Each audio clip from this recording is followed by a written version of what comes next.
Good morning. Good morning. It is Bertram, the CEO and founder of Renown Talent. And hello, hello. This is the Renown Talent Career Report. So I like to do these on Mondays just to give everyone in the industry a little staffing update as to what we currently have going on, the recent roles that we've filled or we've covered, as well as some roles that we're currently working on or may have coming up in the near future. It's been crazy, and it's February, so it's the second month of the year, and now is, I think, the heat for us is really going to start going up. So we have conferences, we have speaking engagements, a lot of on-site and in-person things that we're going to have going on. So definitely look forward to that. And if we are a new connection, I am Bertram Lansco, the CEO and founder of Renown Talent. Started Renown Talent around 5 or so years ago to help more organizations find great talent. Being an employee as a recruiter for a company, you can really only find great people for that for that for that company, right? But as I grew within my subject matter expertise as well as with my network, I had so many people just coming to me on a daily basis as to new jobs and opportunities, and them being open or available for opportunities. Entrepreneurship, or me having my own agency, was really the route to go. After doing a lot more recruiting for the last 4 or so years, we are finally getting into more of a staffing model, helping more clients on a short-term or long-term basis, even an outsourced basis, for them finding long-term solutions to their talent challenges. And a lot of what we see tends to be due to locality. We'll have a facility, and a great facility. They do a lot for their community, but within their area, they don't have a lot of, let's say, medical coders or revenue cycle professionals. But the issues that they're having are really big issues, right? And sometimes these issues are bigger than ourselves. So they really like to tap on us to bring and find the subject matter expertise and be able to help them. The fantastic thing about a lot of the work that we're able to do is we definitely do have an on-site presence, but we're able to do that remotely as well. So that helps with time, that helps with start dates, that helps with, as long as we can get access, we can get them the talent or the access to the talent that they need to help them immediately. One of those clients, their DNFB is probably 3 to 4 times what it should be, and being able to find them the right individuals to not just, let's say, us provide talent to them, but work with the current staff that they have, the current vendors that they have, make sure everybody's working in the right processes, working in the queues, and just not just looking at it as, hey, you need more people, because I'm telling you, staffing is a lot more than staffing as well. It's a lot more than just finding people, or let's say, let's just throw bodies at these opportunities. It's really about utilizing and also training and having people being utilized in the right positions, right? Being trained.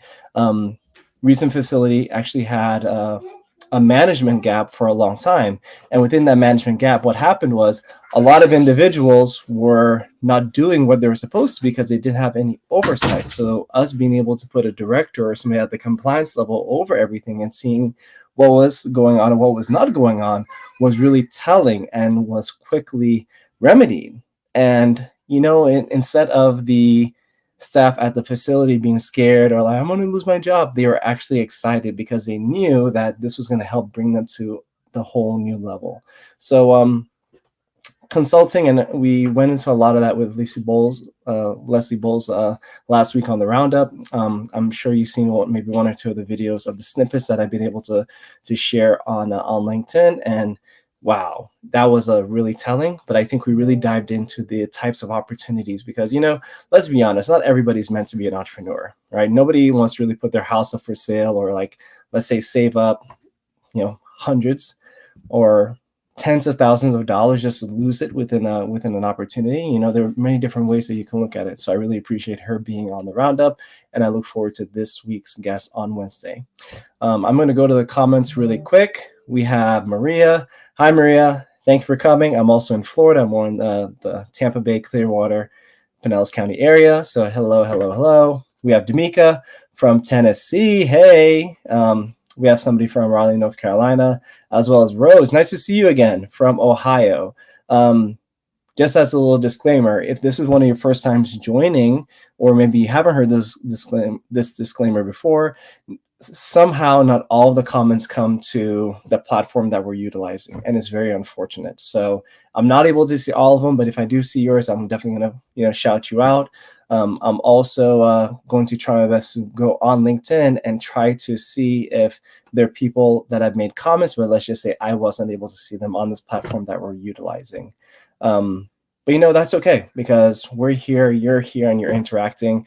I don't really believe or get into the metrics a lot because it's funny, as much as the attendee list, for example, right? As much as the attendee list will show X amount of people, I will usually hear a lot more, and I usually pay attention to the impressions. If you know what an impression is, uh, internet-wise, an impression is when somebody either clicks or, you know, impresses something on the technology. So it shows that somebody has been there. And when I see hundreds of impressions for these videos, even though it may have an attendee list or show attendees of, let's say, a dozen or 3 dozen people, I know that the outreach is much further. So we have someone from North Carolina and Charlotte. Hello, hello. We have Cantrell from Westlake. Hey, Florida again. I guess my Florida peeps are on. That's cool. And I'm going to go to the comments real quick, see if there was anybody that I missed. I also see is it Tila? I see Tila, CPCA from Raleigh, Cary, North Carolina. I was in Cary recently. Beautiful place, beautiful area. Now, one thing I did want to touch base on really quickly is, and it was there, but then it slipped my mind. But you know what? I'm sure it's gonna come back to me. So I'll come back to that thought. So let's jump into the career report, right, and what we've had going on most recently. So recent career openings that we filled have been the coding director position. That's more as a staffing position, as well as a physician coder on the ED facility side. Both of those very great placements. The people are working out very well. They also really love the opportunity that they're working in. On the physician coding ones, that was a really unique one. We spoke, me and Leslie, recently on the roundup about how AI is working sometimes on the less complex level when it comes to the types of charts and services for automated coding, right? Or autonomous coding, meaning somebody doesn't have to be involved in that process. And it was actually a job opportunity working with one of those companies. So they have the machine has learned through what coders have put in, and the coding is going through, and now they're utilizing coders in an auditing perspective to go behind them, behind the machine, and to see how it's doing and audit that. And it's interesting from the feedback that the machine gets, it learns from that. So from Leslie's prediction, we're probably years away from it being fully automated, but I can tell you it is happening it is happening right on the lowest complexity. For some organizations that I've talked to, it even has impacted them on the hospital-based side for some of their, let's say, ED coding or simple surgeries, right? They all tell me that for now, the inpatient coding on the hospital side is very complex, and they don't see that going automated anytime soon. But you know what it takes? It just takes one place or one organization to crack the code, that information being shared, and then everybody has cracked the code, right? So now is really the perfect time for each and every one of us to repurpose ourselves and honing on some skills to work with the machine, because it's almost like ICD-10 as I look at it, right? ICD-10, a lot of people looked at it as, oh, it's going to put a lot of coders out of business or out of work because they've learned the codes, but now they're all this alphanumeric and there's going to be a shortage and all of these things, right? They're like, everybody was worried. But what happened? As soon as it came, it was really to those early adopters, and how those early adopters benefited was they became trainers of those systems. And as it became trainers of those systems, they were able to get paid really good money to train people how to utilize ICD-10 coding, and even probably negotiate themselves really good opportunities for some very large organizations. So there's always opportunity whenever these things happen. It's usually the folks that are unable or unwilling to adopt that will be, let us say, unfortunately made redundant or going all of these things, right? I'm not saying that if you're doing the best of your best abilities that a layoff might not happen company-wide, that we've had some recent rumblings in the last couple of weeks within our industry. But you have to continue networking and continue working on yourself, right? And always work on your resume, always, touching that resume, because you never know when anything's going to happen. So yeah, talking with AI, helping AI companies in our space recruit some fantastic people.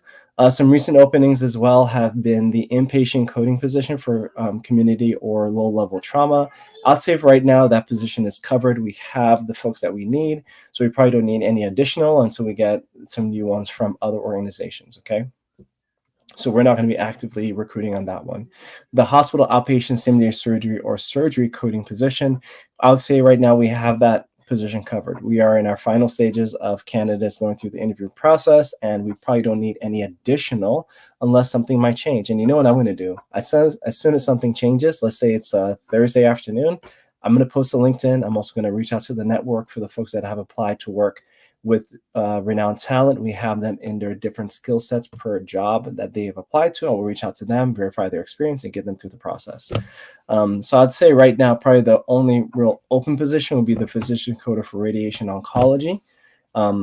Haven't received an update from that client in the last week or so, but anything can change. And I've heard that that is a doozy right now. So for some reason, way back when, right? I'm a dinosaur, as I've mentioned. Way back when, that used to be something like we could find, profi coders, physician coders like that. I mean, just, hey, we need physician coder, radiation oncology, and then we'd find like dozens of them and we would get them hired. For some reason now, that is not the case. I feel a lot of people are happy as to where they're at. They have gotten the remote positions, they've got the pay, maybe even some bonuses to support them. So why make a change? And I totally agree. So that is leaving the organizations that are growing or that have those pains, having those pains to fill those opportunities that we used to be able to fill within a day. Now it's taking a little bit longer. So we have been in contact with some interested parties, but we're awaiting updates as to next steps. So that's a current open opportunity, but I'll say nothing really like super urgent at the moment. So that's good because it means that these career reports are reaching out to the audiences that need to hear them. And, it's definitely making a difference. Paris, thank you for checking in from Atlanta. And it shows here LinkedIn user. It's just a platform. Don't worry about it. It says that Florida is beautiful at the moment. I believe it was Florida that we were chatting about. Say that Florida is beautiful at the moment. So I'm trying to get the latest comments. Okay, that's all I see here. Okay, cool. So if you have ever had interest in opportunities that Renowned Talent has had, or if you want to see where those updated opportunities are listed, feel free to go to Renowned Talent /careers and apply to the position. We do have some evergreen postings there. An evergreen post is a position where a facility or employer knows that they usually require or hire these skill sets. So we have coding positions. We even have, I believe, a cancer registry position, case management. We have a few different positions on there, and you just apply to the one that's best suited for your background. And as soon as we have an opportunity within that, let's say, within that specialty, we're going to email you and reach out to you. Okay, so that's really the best way to get firsthand dibs on the opportunities that we have with Renowned Talent. You can also feel free to email your resume to info@renownedtalent@anycom, or reach out to me directly. Send me a DM. That's absolutely fine. Comment on a post. I'll be in touch with you. And that's one of the things. It's good for us to post and do all these things, but if we're not, let's say, reactive to the post or in our messages or responding to messages, we could be missing up on a lot of opportunities. So somebody has asked the question, do you know any entry-level coding opportunities for CPCAs? There was one that I saw posted today, but what I'm going to do is I'm going to post that one on the roundup. So on the roundup on Wednesdays at noon Eastern Standard Time, 11 Central, is when we have a subject matter expert speak with us, as well as we talk about jobs, opportunities, networking, and all of those things. So if you're looking for the latest as to jobs outside of my organization, outside of Renowned Talent, that's going to be on Wednesdays. Internally within Renowned Talent, we do not have any entry level or CPCA or CCA apprentice opportunities right now. But you never know, and that's the thing. Staying tuned to this. Also, staying tuned to our live streams on Wednesday are the ways to get the latest on that. Also following me. So if you're not able to attend those live, they are recorded, but just follow me and you'll see my posts. I try to post at least once or so a day, 4 or so times a week, if not more. Some people say that's overkill. If I talk to marketing experts, they would say that is not enough. Because marketing experts, what do? They're posting like 5 times a day. So my one a day post is probably not too overbearing, but I believe it's all quality to our feeds. If it would ever be junk, believe me, I wouldn't post it. But we're open to feedback. So feel free to let us know what works for you, what you guys like, what you don't like, what we should do more of. We're always open to feedback because these forums and these communications are not for ourselves. We're busy as it is already. This is really for you, the audience, for our networks to benefit. So if there's any which way that you can benefit more from what we can or can do less or more of, please let us know. And hopefully you're fast and you pick that up. Okay. So anything that we can do or we can tweak or show more of, just let us know. We're going to implement those. I am also thinking about doing some different live segments, maybe with some compliance specialists, maybe some more coding related things. Okay.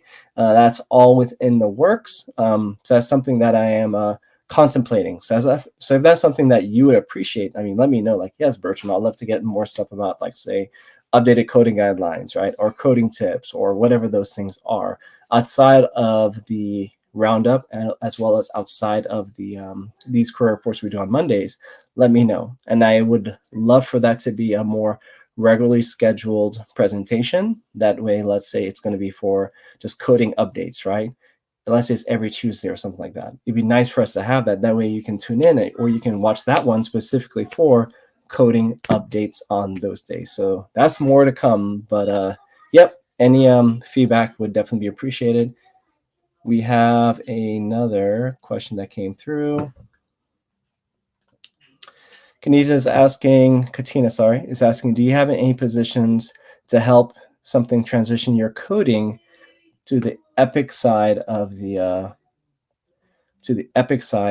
world? So I believe the question is, are there any jobs or opportunities that would help somebody transition from coding to be more on the IT side, mainly with Epic? Now, what I would suggest, and maybe Katina, if you could share with us why Epic and why not something else, as well as you have prior Epic experience, because you can always get a coding opportunity for a employer or a client that's working on Epic, right? That's definitely one way that I would go. But also, once you're able to get, if you're not currently on an assignment that utilizes Epic, get on one and then become a user or super user or ask or request a training on that Epic. Epic, I believe, has something called super users, and these are usually the people that when new hires are hired, they return to make sure that they know all the flows and how to work within Epic. Okay, Epic isn't anything new, so there are hundreds of facilities that utilize them, as well as they have tons of free training. I'm sure there's also a bunch of stuff that you can see on, let's say it's I don't know, YouTube or other forms. Okay, but really your specialty and the skills that you're going to be using are going to be critical here, because let's say just doing coding on Epic could be fantastic, but it really depends on what you want to do. Do you want to be an analyst, right? Do you want to be an implementation specialist? Do you want to travel? It really depends on what you want to do. So I'll say that is that question would probably be followed by another question. So here, this person has commented, Bertram, I'd like to combine my coding with the IT Epic revenue side. So how or who do you connect with for these credentials? I'd say you need to be, I'm going to take this off here. You probably want to get more involved on the IT side or the HIM side of the business. Okay, so HIM side being HIMSS, that is a really big organization when it comes to healthcare IT and systems. Okay, but as well, you probably, now she's saying yes, as an analyst. And yes, you probably want to find out which opportunities or which companies have these opportunities. I've seen a lot of folks on the coding side get into business analytics as well as healthcare analytics. But in terms of recruiting for those positions, I haven't had a lot of experience. They tend to either hire more entry level or train people on the job, but those positions definitely do exist. There's even one staffing company when I first started my agency that I was working on finding them business analysts. So what I would do is I would look more at the companies within revenue cycle. Okay, so whether that be, let's say, Omega, Renown, right? All of these big guys, AMN, all of these, and not only search for the IT analyst type of positions, but look for more business analysts, healthcare analysts. Just look at any analyst positions they may have, or you can go to something like Indeed and then search for like Epic as well as an analyst. That way you can kind of see if that's something that they use. But I don't know, it to me, when I listen to those titles, I think you're more analyzing data rather than working in Epic. Okay. So that's, yeah, because just because you get that position, that might be fantastic to help you transition. You might not be working on Epic. So I don't know. It really depends how you want to work with that, or if you can find the right match, or just find the right employer that would be able to provide that opportunity. Okay. I know a lot of folks are looking for opportunities within risk management. We don't happen to have any right now, but they are out there. They do exist. It is the tail end of risk management season, meaning this is usually the time of year that stuff starts to slow down, less opportunities, but it doesn't mean that they don't exist. But you're also in the market right now that there are hundreds, if not thousands, of people looking for the same type of position. So think about diversification and what else you can do. Another person had a question. Do I know of any internships for new coders who can get the experience, who worked in healthcare since 05, not directly in coding, so it doesn't count as experience, but looking for other ideas how to get actual experience? I believe Leslie and myself talked about this last week on the roundup. So if you haven't, you want to go look at those opportunities. You want to probably look at that. But when you're looking to get started within revenue cycle or coding, really the best thing you want to do is get started. So you said you have healthcare experience since 2005, fantastic, but you want to try your best to find something within medical records, health information, and something within revenue cycle. It could even be billing, right? And I know I'm going to get a big outcry. People are going to say, well, Bertram, I have billing experience, but no one will give me a coding job. Yeah, but this is the key here. Don't just get the job, get the network of a coder, get the network of a biller, get a network of somebody involved in the industry. Because really, anybody can get a job, right? But that job and that title is only going to open doors or crack doors open. It's really your network, I believe, that's going to open the door for you, if that makes sense, right? Like just being a medical coder, let's say, with 2 years of experience, is not going to open the door for a lot of people applying to a position with 3 years of experience. A lot of folks would tell you to go ahead and apply anyway, and I would agree as well. But do not be hurt if you are denied if the employer has that firm 3 years of experience. But what you should do is have a network that you can rely on that might be able to put in a special word or help you to be considered. Last week, Friday, I was talking to somebody that went to seminary. So, you believe that their career path would be straightforward, but no, they hit a roadblock right after graduation. They couldn't get a job. They applied to work at this book publisher within theology, books and all those things. Never got a call back, right? Then this gentleman happened to reach out to his network, found somebody that worked at the company and said, hey, I applied for a job, but I didn't hear anything. Is there any way that you can help? Find out who the hiring manager is? Like whatever you can do, I'd appreciate it. Would you imagine that's when the vice president of the company actually contacted him, and the application went backwards. He went from the vice president to like the director, to the manager, to the hiring manager. And then HR called him and said, hey, you need to formally apply to this requisition. He applied, and that's when he got the job. So I always tell people, like, you're applying and you're doing all these things. I'm not saying you should stop doing that, but you're not working within a network, and you don't even have a network. And then people would say, well, Bertram, how do I get a network? You get on LinkedIn and you start connecting with people, sharing, commenting, learning. You'll start seeing the places and the things that they're doing, the virtual opportunities that they're doing. You're doing it, you're commenting, you're there, you're engaging.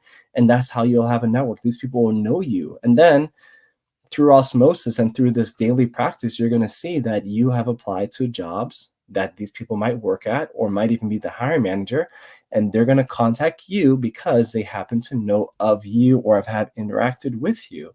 I'm not saying that all of us require some special treatment and stuff, but I'm telling you, knowing somebody is much better than hiring somebody that you don't know or don't know at all or never spoken to. So the networking is a big thing that cracks the code. This happens for so many people. I stood on the outside of recruiting for 3.5 years. As soon as I expanded my network and I happened to know somebody that knows who the hiring manager was, that's when everything in my career changed for me. So I tell people, yes, apply, yes, do all of these things. But if you're not networking and if you're not connecting with people, providing them value and commenting and posting stuff and going to shows and, you know, almost like becoming that person, because what would you do if you became a medical coder? You'd like to do these things, so do them now, because you don't need to be a medical coder to, let's say, attend a conference. So you go to the conference anyway, right? I knew somebody that went to a conference, volunteered, and actually got hired after volunteering because one of the employers just loved that person's energy so much, and they got an opportunity, and they did not have a job actually going to that volunteering for that opportunity. You got to be involved, right? You got to be a part of this mega system, right? And this little thing we call a revenue cycle. So the person says, thank you for sharing. I appreciate you for asking.